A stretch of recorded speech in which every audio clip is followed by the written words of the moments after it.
सभागृह नेते साहेबांनी विषय ठराव क्रमांक 75 या सभागृहापुढे जो आणलाय त्यावर बोलत असताना अर्बन रिन्युअल स्कीम अंतर्गत या शहराच्या अनुषंगाने मगाशी 74 नंबरचा प्रस्ताव कशा प्रकारे इम्पॅक्ट या शहरावर त्या गोष्टीचा होणार आहे त्यातलं विश्लेषण त्या प्रस्तावाच्या अनुषंगाने मग समिती अभ्यासपूर्ण रिपोर्ट अहवाल देईल अशा अनुषंगाने तो प्रस्ताव आपण मगाशी मंजूर केला। आणि 75 नंबरचा प्रस्ताव हा विशिष्ट करून मगाशी त्यांना विचारलं की कुठला विषय आणि डिटेलमध्ये काय, आणि त्यावेळी घनसोली येथे होणारा क्लस्टर एकात्मिक विकास या अनुषंगाने तो विषय चर्चेला आला। आमच्या ताई दीपालीताई मगाशी खरोखर आत्मीयतेने बोलल्या, त्यांच्या भावनांना कुठेही तडा न जाता सन्मानपूर्वक त्यांनी त्यांच्या आशयानं मांडलं। आणि ते मांडत असताना त्यांना वस्तुस्थिती जी आहे ती त्यांना माहीत असल्यामुळे त्या पद्धतीने त्या बोलल्या। आपण महापौरांना मगाशी बोललात की आपण येलाजीच्या किंवा माथाड्यांच्या घरात येऊन बघा, सन्माननीय महापौर त्याच प्रभागाचं नेतृत्व करतात जिथं येलाजी आणि माथाडींची वस्ती आहे, म्हणजे आम्ही सुद्धा त्या प्रभागातून येतोय। त्यामुळे निश्चित घनसोलीला माथाडी वर्ग नंतर आला, पण सर्वात पहिले अण्णासाहेब पाटलांनी केलेल्या संघर्षातून कोंडाजी बाबांनी आमच्या इथं ती वस्ती उभं केली। म्हणजे 2005ला सिडकोने 2005 म्हणजे परिपूर्ण माझ्या मते विकासाच्या उंबरठ्यावर उभी असेल नवी मुंबई, तेव्हा तुम्हाला त्या ठिकाणी घरं दिली। आम्हाला आमच्या इथं 1987-86च्या दरम्यान म्हणजे सिडको कालीन नवी मुंबई वसण्यापूर्वी दिली, म्हणजे नवी मुंबई महानगरपालिकेतली स्थापना होण्यापूर्वी दिली। निश्चित मगाशी सुधाकर सोराणे साहेब जे बोलले की व्यथा कथा बघायचं तर घरी या, तर खरोखर ते बोलले की प्रत्येकाचं घर प्रत्येकाला स्वर्ग वाटतं। ही स्कीम गोरगरिबांसाठी आहे, निश्चित आहे। या स्कीमच्या माध्यमातून गोरगरिबांचे कल्याण होईल का? हो, होईल। परंतु तर वस्तुस्थितीमध्ये डिटेल गेला तर ताई महापौर मॅडम त्यांनाही थोडंसं काही गोष्टी, किंवा आमचा छोटा भाऊ बसला तिथं सौरभ पुतण्याच बोलेन, वडील मित्र आहेत चांगले, परंतु ह्या गोष्टीकरिता अभ्यास आमच्याकडे आम्ही केला लोकांचं भवितव्य सुधारण्याच्याकरिता। 2 महिने सुद्धा आम्ही उचललेत की स्लॅब पडल्यानंतर दुर्दशा झालेली असताना काय होतं म्हणून। आणि निश्चित UDCPRचा ही स्कीम जेव्हा येते तेव्हा लोकांना आम्ही सुद्धा आमच्या परीनं अभ्यास केला, प्रेझेंटेशन दाखवलं। खरोखर जिथं गरज आहे शहरात नोड वाईज वेगळी परिस्थिती आहे। जसं बोलले आज घनसोली हा सगळ्यात शेवट डेव्हलप झालेला नोड आहे, वाशीला परिस्थिती तशी होती। नक्षत्राला ते बसलेत ना आमच्या सौरभच्या बाजूला FSI मिस्टर FSI, त्यांनी वाशीला केलं ना पहिला प्रकल्प, नाही बोलला कोणी, कारण ती गरज त्या घरांची पडझड किंवा काही गोष्टी होत्या आणि त्यांनी मग सांगितले आम्ही एवढ्या जागात एवढी घरं दिली, बरोबर। आता ह्या ठिकाणी डिटेलमध्ये अभ्यास करायला गेलो तर ह्या प्रकल्पासाठी ताई तुम्हाला घरं देताना एका बाजूला विशिष्ट विषय ठेवला, परंतु तुमच्या आडमध्ये किती नियमांची तोडमोड करत इथपर्यंत हा प्रकल्प आणला हे बघितल्यावर, हे ऐकल्यावर तुम्हाला सुद्धा थोडं शॉक होईल। आपला परिपत्रक आहे 2024चा 6/9/2024 की 30 वर्षापेक्षा कमी आयुर्मान असेल तर धोकादायक असतील त्यांना IITचा रिपोर्ट कंपल्सरी आहे, अनिवार्य आहे। प्रथमतः आपल्या घरांना प्रायव्हेट संस्थेचा रिपोर्ट लावला गेला। IIT पवईने रिपोर्टच दिला नाही आणि IIT खडगपूरकडून आणला। आम्हाला कॉन्क्रीटचा रस्ता करायचा ना वॉर्डात, ते इथं डायसवर बसलेत ना महापौर साहेबांच्या बाजूला आयुक्त साहेब, या महापालिकेनाव सगळं IITचा रिपोर्ट लागेल मुंबईतला। 1/10/2025च्याच आयुक्तांच्या पत्रात तसं उल्लेख आहे।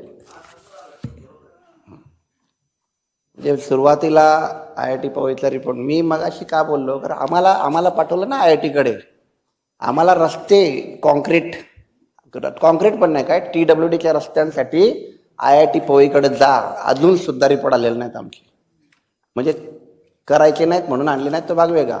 आमच्या बघा ते आगोंडे साहेब बसलेत, किती भाग्यवान आहेत।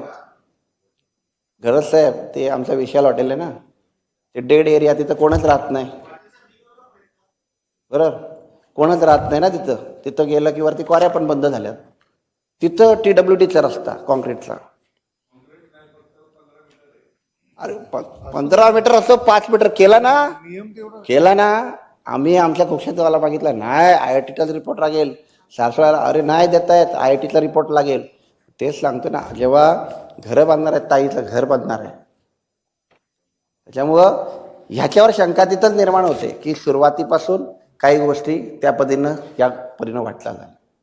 स्कीम आली ती लोकांसाठी आली पाहिजे, लोकांना त्याचा परिपूर्ण उपयोग झाला पाहिजे. FSI काउंट केला, मगाशी बोलले साहेब 400तलं घर भेटते, तुमच्या पोटात का दुखते साहेब? त्या लोकांना मी चॅलेंज देतो, 600पेक्षा जास्तचं घर भेटेल. 600पेक्षा जास्त आम्ही देतो चॅलेंज. 600पेक्षा जास्तच या सभागृहात सांगतो घर देऊ शकतो. फिजिबिलिटी सांगा साहेब. चला, यू आर FSI पर्सन, तुझं नावच FSI. माझं म्हणणं की ह्या शहरात विकास होत असताना या शहरावर जर भार, मगाचपासून जेवढी दिवसभर चर्चा केली, या शहराच्या प्रत्येक घरासाठी, प्रत्येक माणसासाठी आपण चर्चा केली आहे की भविष्य सुकर व्हावं, इथून शहरवासी गेला नाही पाहिजे, आनंदानं राहिला पाहिजे. आपलं भरलं म्हणून झालं असं नाही, प्रत्येकाचं झालं पाहिजे, प्रत्येकातलं परिपूर्ण घर त्याला भेटलं पाहिजे. म्हणजे ताई आमचं सांगतो, आमचं बघा साहेब, आमच्या इथल्या मठाडीला 2 2BHK मिळणार आहेत. किती? 2 2BHK, 2 2BHK मिळणार आहेत. सौरवच्या वडिलांचं पण त्याच्यात योगदान आहे. 2 2BHK साहेब आमच्या. आता तुम्हाला मी बोललो ना प्रेझेंटेशन दाखवतो म्हणून तुमचं 600. काय होतं, जेव्हा बिल्डर जातीना निर्णय होईल ना बिल्डरसाठी, तेव्हा FSI बिल्डरकडे जाईल. आणि जेव्हा लोकहित निर्णय होईल ना, लोकहित आहे, तेव्हा लोकांची घरं मोठी होतील. आमचा उद्देश आहे, स्कीम आली ना लोकांसाठी आली आहे, लोकांचा त्याच्यात फायदा झाला पाहिजे. म्हणून आमचे साहेब जे बोलतात, ज्या शाण्यानं हे आणले ना, कारण देवेंद्र फडणवीस साहेबांनी ही योजना डिक्लेअर केली, पण सातत्याने त्याच्यात चेंजेस करणारा डिपार्टमेंट वेगळा आहे. शिथिलता शिथिलता शिथिलता, तोडमोड करून नियम मोडून. मग अशा ऐकताना विचारलं ना मी, साहेब 10 वर्षाचं घर असेल तरी चालेल? हे सगळे चेंजेस केलेत कोणी? आणि मग नाईक साहेब कधी असं हवेत बोलत नाही, अभ्यासपूर्ण बोलतात. मग अशी बोलले ना कुठल्या शाळेनं, त्या शाळेला बोलतात की ज्यानं बिल्डरच्या फायद्यासाठी सातत्याने चेंजेस केलेत, निमवले, ज्यानं बिल्डरला धनिक करण्यासाठी, या शहराला उद्ध्वस्त करण्यासाठी नेहमी त्या DCR परिपत्रकामध्ये चेंजेस केले. सगळं हेच आता मी तुम्हाला मगाच तेच सांगितलं ना. आता ऐकून घ्यावं लागेल, आता ऐकावं लागेल. तुमचं ऐकलं ना आम्ही मगाशी, कदम साहेब किती आत्मीयतेनं बोलले, ऐकलं ना, आता ऐकावं लागेल. सांगितलं ना परिपत्रक काय होतं 2024चं, 2024 6/9/2024, 30 वर्षापेक्षा कमी असलेल्या घरांना IITचा, मुंबई IITचा अहवाल अनिवार्य. परिपत्रक आहे, चेंज केलं परिपत्रक. IIT पवई ते बोले नंतर आणलं, खरगपूर आणलं, प्रायव्हेट आणलं. IIT पवई आणलं असेल ते बोलणार म्हणजे चुकीचं बोलणार नाही. पण नियम काय होता पहिले, तो पहिले लावला नाही, चेंज करून आणला. 30 वर्षापेक्षा कमीचं चेंज करून आणलं. मला त्या उपक्रमाला किंवा त्यांच्या घरांना विरोध नाही करायचा, मला त्यांच्याविषयी होत असलेल्या अन्यायाला विरोध करायचा. त्यांच्या अधिकाराला चोरी होणार आहे त्याला मला हे करत. 10,000 लोक कुटुंब तिथं वास्तव्य करणार तुमच्याबरोबर. 3,000 किती 3200 आहेत, 3200 ना, 3200ची दुप्पट नॉर्मल डेव्हलपमेंट केला तर 6,000 होतात, ॲडिशन होतील. बरं, प्रपोर्शन काय पाहिजे, 50-50, 45-55, 70-30 प्रपोर्शन आहे तिथं. 70-30 प्रपोर्शन. नॉर्मल बिल्डर 30 घेतो, 70 डेव्हलपरला म्हणजे लोकांना देतो, रेहॅबवाल्यांना देतो.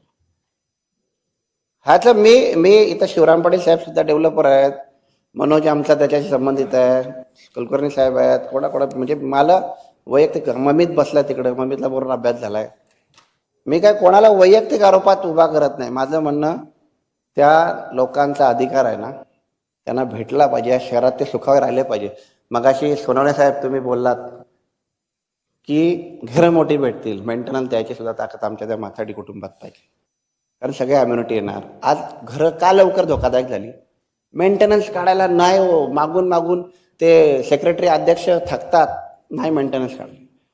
मग त्याला सोर्स ऑफ तिथं पण तयार करणं गरजेचं आहे. की आम्ही विचार केला, आमच्या इथं प्रेझेंटेशन दाखवताना आम्ही काही भाग भाडेतत्वावर तिथं एवढं देऊ ना, 2 फ्लॅट 2 BHK 2 HP देऊन भाडेतत्वावर काही सोसायटीच्या शॉप्सांनी दाखवलं, जेणेकरून त्याच्या भाड्यातून त्यांचं मेंटेनन्स सुद्धा निघेल. मग करायला गेलो ना, करायला योग्य, तर खूप काही चांगलं होऊ शकतं.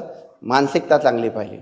आणि त्याच्यामुळं ह्या उपक्रमाला, या नियमाला कुठं आमचा विरोध नाही, पण घनसोलीतल्या लोकांची फसगत होती कामा नये. बघा, क्षणिक आपण आनंदात राहू, परंतु जे मगाशी JD साहेब बोलले ना, तसं होता कामा नये. की आयुष्यभर आपल्याला डोक्यावर हातमाळाची वेळ येऊ नये. की आमच्या लोकांचं तेव्हा आम्ही सुंदर भवितव्य घडू शकत होतो. 20 वर्षात ताई तुला घर तुझं छोटं वाटलंय, आमच्या इथं 35 वर्ष झाले आमची लोक त्या घरात राहत आहेत. आम्ही सुद्धा, आमच्या इथली सुद्धा लोक वाट बघतात की आम्हाला पुनर्विकास पाहिजे. हा आला ना जेव्हा स्कीम, आम्हाला वाईट नाही वाटलं, आम्हाला आनंद वाटला. कारण आमच्या लोकांचं आता भवितव्य खूप सुंदर होणार आहे. परंतु हे सुंदर भवितव्य होताना ते लोकांपर्यंत ते पोहोचणार नाही. आणि त्याचं दुःख आहे की आपण या सभागृहाचे सदस्य आहोत. या सभागृहाला अवगत पाहिजे की या शहरात असं असं होणार आहे, या शहराचा इन्फ्रास्ट्रक्चर असा असा चेंज केला जाणार आहे. या शहराच्या लोकांचे प्रतिनिधित्व करणारे तुम्ही लोक इथं बसल्यात, तुमच्या सूचनांचं सुद्धा मूल्यमापन त्याच्यात झालं पाहिजे. त्या लोकांच्यासाठी चांगल्या गोष्टी तुमच्याकडून केल्या पाहिजे. एखादी कमिटी, हाय पॉवर कमिटी एका बंद कमऱ्यात बसते, ज्याच्यात आयुक्त अध्यक्ष आहेत, ADTP जनरल सेक्रेटरी सचिव आहेत, कलेक्टर त्याच्यात सदस्य आहे, DCP त्याच्यातला ट्रॅफिकचा त्याच्यात सदस्य आहे. ह्याच्यात कोणीच बाकी कोणच नाही, कोणच नाही बाकी. तिथला स्थानिक नाही, तिथल्या बसलेल्या डायसवरच्या कोणी नाही आहेत, तुमच्या आमच्यातल्या कोणी 2 आमदार खासदार कोणी नाही आहेत. लोकांच्यासाठी असलेल्या निर्णयाला लोकच नाही आहेत. ठीक आहे, तो पण कोणी स्कीम दिली, तो पण निर्णय दिला शासनानं. परत तिथं येत नाही मी, तुम्हाला परत राग येतो, तिकडे बोट केलंय. नाही, आरोप करायचाच नाही ना, कोणाला वाईट दाखवायचंच नाही. आमची मानसिकता कोणी चुकले हे दाखवायला नाहीये. परत परत सांगतो, या शहरावर 74 नंबरचा जो विषय होता हा किती महत्वाचा होता, आयुक्तांनी पण कबूल केलं. मगाशी डाटा सेंटर तिकडे आहेत ना, MIDC मध्ये भली मोठी लोकवस्ती उभी थाटली आहे, हे नव्हतं. मगाशी झालदरकर साहेब बोलले ना, दिव्याताई पण बोलल्या की ते रिपोर्ट्स त्यांना नव्हतं माहित की MIDC मध्ये स्कीम चेंज होणार आहे आणि रेसिडेन्शियल घेऊन येणार आहे. 80% रेसिडेन्स, 20% IT. दुनियाभरची लोकवस्ती तिथे येणार आहे. आता भले आपलेच रहिवासी होणार आहेत ते, बाकी गोष्टी MIDC थोडाफार स्वीकारेल, पण त्यांचं सांडपाण्यापासून कचऱ्याच्या विल्हेवाटपासून सगळा कारभार आपल्यालाच बघायचा आहे. आणि त्याकरिता परत रिपोर्ट्स सगळे रेडी करणं आणि त्याच्याकरिता ते गरजेचं आहे. आणि हा प्रस्ताव नाही आहे, हा नवी मुंबईच्या भविष्याची नांदी आहे. नवी मुंबईच्या भवितव्याच्या नवी मुंबईकरांसाठी हक्क आहे. याच्यावर कोणीतरी घाला घालतंय, कोणीतरी फसवतंय, आणि ते सावध करण्याची ही गोष्ट आहे. विरोध नाही, विरोध बिलकुल नाही. तुमची घरं तुम्हाला मिळावी, आपला घर आपल्याला हक्काचं मिळावं, एवढीच आत्मीयता आहे. बस एवढंच सांगायचं आहे. बाकी जाणकार हे सभागृह आहे, मी सभागृहाच्या माध्यमातून सांगेन, पुन्हा पुन्हा सांगेन. आणि कदम साहेब, मी पुन्हा बोलतो, 400 नाही 600 बसेल. परत सांगतो, ते किशोर नंतर मी शिकलो FSI. ते पण या आमच्या नेरूळ आज पाठवतो तुम्हाला, नेरूळचं आज पाठवतो. आज प्रेझेंटेशन भर, जवळजवळ माझ्या मते 1000 लोकांचा हॉल भरलेला, त्याच्यामध्ये आम्ही, आणि व्हिडिओच आहे, डायरेक्ट पाठवतो. बरं, त्याच्यात केकांत साहेबांसारखा माणूस सुद्धा तेव्हा ADTP होते, आता आम्ही मानत नाही. आता तर आम्ही सांगितलं चले जाऊ, ADTP होते, त्यांनी सुद्धा ते मान्य केलं, यस पॉसिबल आहे, होऊ शकतं म्हणून. तज्ञ 3 PMT आम्ही लोकांचा विचार केला. एका माणसाला म्हणजे आमचा माथाडी, बघा काय सांगतो, आमच्या याला जिथल्या माणसाने काय केलंय, माथाडी माणसाने काय केलंय, आमच्या कामगार बघा आयुष्यभर पटेल साहेब, पटेल भाई, काय होतं ताई माहितीये का, सांगतो. दिवसभर त्या मार्केटमध्ये ओझा वाहतो आणि हातात ताई बसले तर आमच्या, मी भोईर साहेब येतो मुद्द्याकडे. दिवसभर राबणारा माणूस तिथं इथं जेव्हा गरजेपोटी मग गरजेपोटी बोलले ना ग्रामस्थांप्रमाणे त्या लोकांनी सुद्धा मग त्यांनी काय केलं, खाली राहायला आणि वरती 3 भाड्याने द्या. आमच्या माथाडीतल्या रहिवाशांना आम्ही कैलासवासी अण्णासाहेब पाटील रहिवासी संघ सेक्टर 8 त्यांना आम्ही विचारलं की भाडं किती भेटतो. आता ते आतमधले असल्या कारण त्यांना 8,000 7,000 भाडं आहे, म्हणजे 24,000 रुपये भाडं त्यांना येतं. 24,000 रुपयात म्हणजे G+3 बांधलेलं आहे.